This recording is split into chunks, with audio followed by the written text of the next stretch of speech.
이렇게 닦고 있는 분이 있다고 하면 제 칫솔이라 굉장히 부끄러운데 이거는 분명히 잇몸 퇴축이 생길 수 있습니다. 이거 세게 미시는 분이에요. 안녕하세요. 저는 365 플러스 치과의 치주과 전문의 유경호입니다. 오늘은 여기에 있는 여러가지 보통 일상생활에서 쓸 수 있는 구강용품들의 쓰임새랑 그 다음에 이제 이를 어떻게 닦아야 되는지 이제 모르시는 분들이 있을 수 있어서 그거에 대해서 조금 자세하게 설명을 드려보려고 해요. 일단 제일 기본적인 기구로는 저희가 주로 쓰는 칫솔이 있어요. 이거는 제가 진짜로 쓰는 칫솔을 갖고 온 거예요. 제가 주로 쓰는 칫솔이고요. 여기에 있는 것들은 치간 칫솔입니다. 요 이제 구강 보조용품으로 메인은 칫솔을 사용하고 그 다음으로 이제 치간 칫솔을 같이 사용하게 되고요. 그리고 요거는 잘 아시겠지만 저도 애용하는 치실이고요. 치실도 잘 쓰면 아주 좋은 구강 보조용품으로 저도 애용해서 쓰고 있습니다. 그리고 이제 요런 칫솔이 있는데 요런 칫솔들이 이제 설명이 좀 잘 안 되어 있는 것 같아서 제가 한번 들고 나와 봤는데요.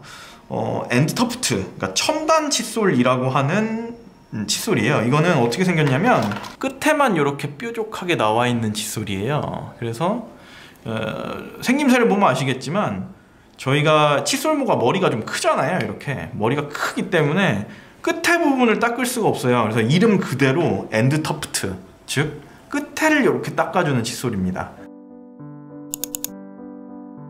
자, 칫솔을 일단 먼저 좀 볼게요.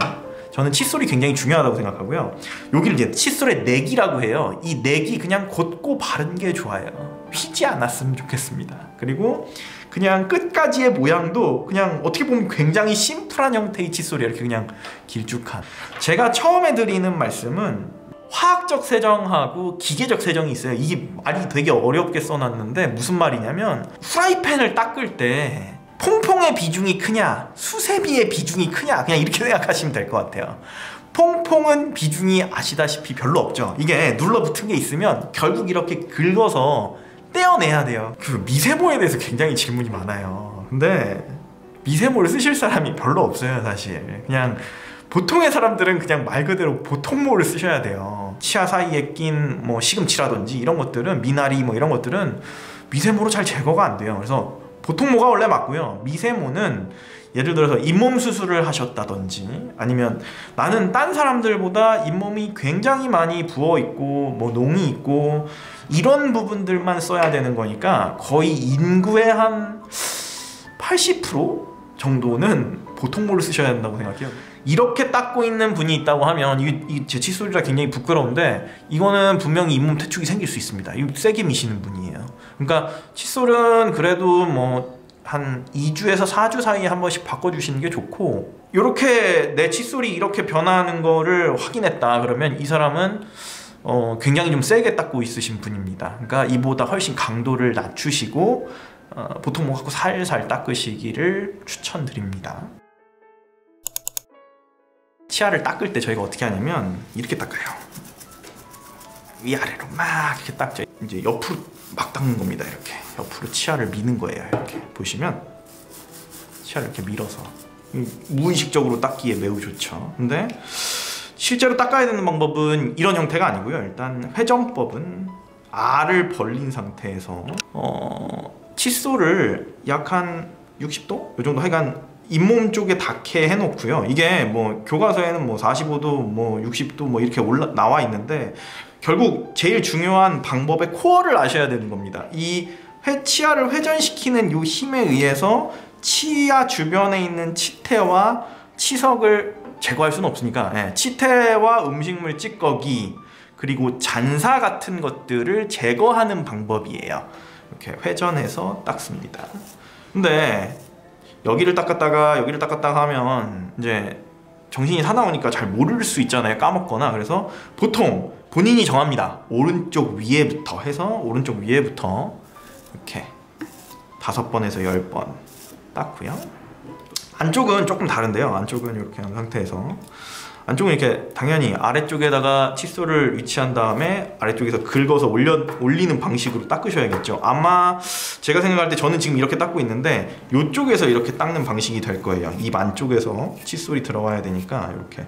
결국 중요한 건 그겁니다. 이거를 회전시켜서 여기 주변에 있는 음식물 찌꺼기나 잔사 혹은 치태를 잘 제거할 수 있는 방법으로, 치아나 잇몸에는 크게 손상이 없는 방법으로 닦는 거죠. 자, 그리고 앞니 쪽 닦을 때가 좀 중요한데요. 앞니 쪽 닦을 때는 이렇게 곡선 부분이 되어 있는 부분이 있어요.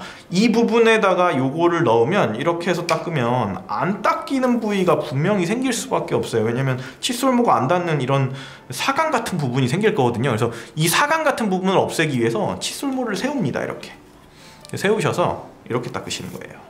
들어 올리듯이.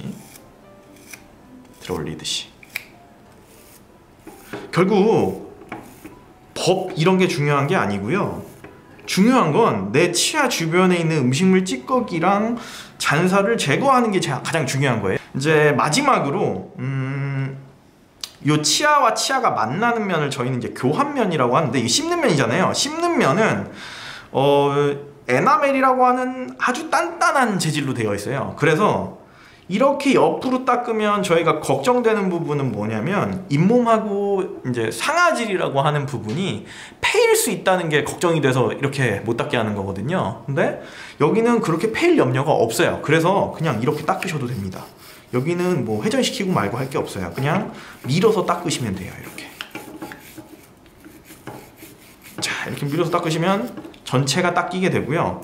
제가 좀 중요시하는 것들이 몇 가지 더 있는데 그거에 대해서 좀 말씀을 드려야 될 것 같아요.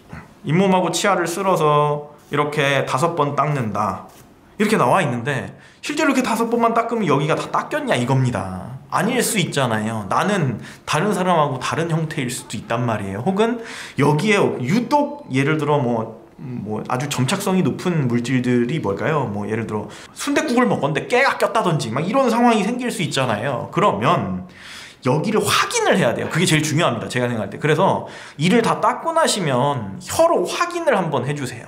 치아나 치아 주변부를 이렇게 혀로 이렇게 슥 핥아 보셨을 때 이 주변부가 매끈매끈하다 이런 느낌이 드셔야 치아가 실제로 잘 닦인 거예요. 입냄새가 많이 난다고 하시는 분들이 꽤 있어요. 입냄새가 선생님 나는데 저는 좀 어떻게 하면 좋을까요? 근데 이제 현실적으로 일상생활에서 해결 가능한 부분을 설태라고 얘기하고 있어요. 설태가 뭐냐면 혀 위에 저희 하얀색 있는 거 보이시죠? 그거를 닦아달라는 얘기예요. 그러니까 끝나시고 나면 혀를 좀 닦아주세요. 이렇게 닦으셔도 좋고 이렇게 닦으셔도 좋습니다. 뭐 설태 제거기도 따로 이제 있는 걸로 알고 있는데 이렇게 한 5번만, 치약도 필요 없어요. 그냥 칫솔만 가지고 닦으시면 딱 설태가 제거된 거를 눈으로 직접 확인하실 수 있을 거예요. 이거는 사실 맨날 하실 필요도 없습니다. 한 3, 4일에 한 번 혹은 뭐 4, 5일에 한 번만 하셔도 사실 충분합니다. 설태가 그렇게 자주 생기는 건 아니기 때문에. 잇몸이 안 좋으면 이거 지금 뼈만 나와 있는데 이 부분에 음식물하고 이 서비컬이라고 하는 치경부 부분에 음식물 찌꺼기랑 이런 것들이 잘 낀단 말이에요. 여기 지금 보면 요 치아랑 잇몸 사이 부분 있죠? 이 부분 그렇게 생겼잖아요. 저희 항상 틈새가 많이 생기는 부분이 문제인데, 여기다 아까 회전법을 한번 생각해 보세요. 회전법이면 여기다 대고 이렇게 쓸어내리잖아요. 자, 그럼 취약한 데가 어딜까요? 여기 면들은 다 취약하지 않겠죠. 근데 여기가 취약해질 수 있지 않겠어요? 안 닿을 수도 있지 않겠어요? 그죠? 치경부 부분이?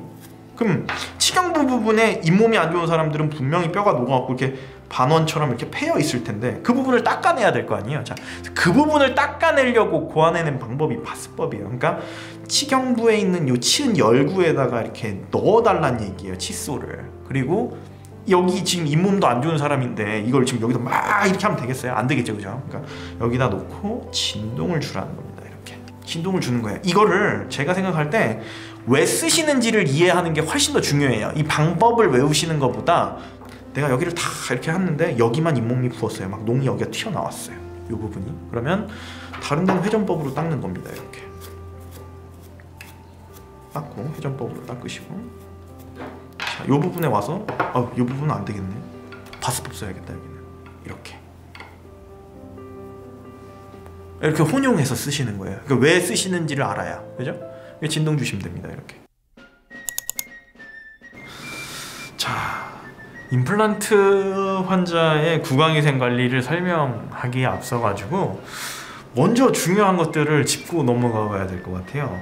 일단 저희가 다 중요한 것 같이 보이지만 임플란트를 쓰시는 환자분들은 그 중에서도 가장 중요시하셔야 되는 게 바로 이 치관 칫솔하고 치실입니다. 너무너무 중요해요. 왜 그러냐면 임플란트 사이사이에는 잇몸이 없기 때문에 비어있는 잇몸을 결국 닦아줘야 임플란트 나사나 보철물과의 연결 접점들 이런 데서 문제가 안 생길 거 아닙니까? 그래서 정말 중요한 게 이 치실하고 치관 칫솔이에요. 근데 이거 사용법은 굉장히 간단하거든요. 자, 치관 칫솔을 머리를 살짝 구부리고요.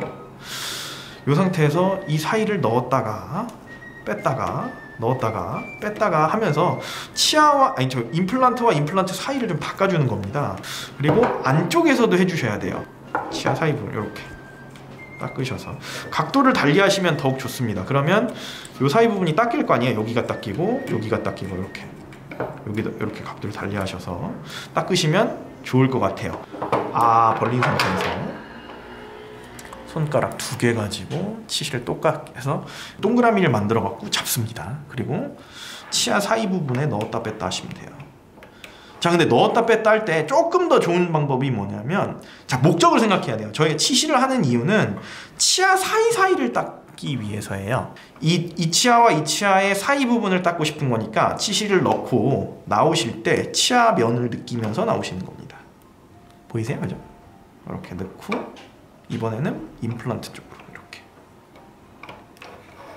이렇게 닦아주시면 되죠. 그죠? 치아 면을 느끼면서 나오는 게 중요해요. 그리고 음식이 영 안 나온다 그러면 이렇게 하시면 이것도 나오긴 나옵니다. 그래서 치실은 이렇게